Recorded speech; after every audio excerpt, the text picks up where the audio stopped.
பாரதிய ஜனதா கட்சி அவரை பயன்படுத்தி கொண்டால் அந்த கட்சிக்கு நல்லது. அவருக்கு ஒன்றும் நஷ்டம் இல்லை. அவரை பயன்படுத்தி ஏன் வந்து கொள்ளவில்லை அதை பண்ண என்றால் மாட்டேங்கிறாங்க? புதுச்சேரியில கூப்பிட்டு பிரச்சாரம் பண்ணுங்க அப்படின்னு சொன்னா தெரியல சார். இங்க வந்து அவரு இல்ல அவர் எதுவும் புறக்கணிக்கிறாங்களா? இல்ல இங்க இருக்கக்கூடிய தலைவர்கள் அவர் அவங்களுக்கு ஏதாவது புறக்கணிக்க ஆல்ரெடி பிரச்சனை இருந்தது இப்போ இன்னும் பெருசாயிடுச்சா? இல்ல அவர் புறக்கணிக்கப்பட முடியாதவர். அவர் அலட்சியப்படுத்தப்பட முடியாதவர்.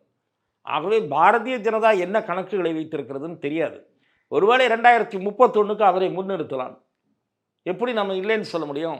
29 நாடாளுமன்ற தேர்தலிலிருந்து அவருக்கு பொறுப்பு கொடுத்து பணிகளை தொடங்க சொல்லலாம். அதாவது அதுக்கு முன்னாடியிலிருந்து.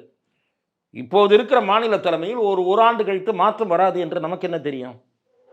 ஏற்கனவே தலைவராக இருந்தவர்கள் மீண்டும் ஒரு முறை தலைவராக வாய்ப்பு அளிக்கப்பட்டிருக்கிறதா இல்லையா? அதெல்லாம் அளிக்கப்பட்டிருக்கிறது. எல்லாவற்றுக்கும் முன்னுதாரணம் இருக்கிறது. இந்த தேர்தல் முடியட்டும். ஒரு 6 மாதம் அரசியல் ஓயட்டும். அரசியல் சூழல் ஓயட்டும்.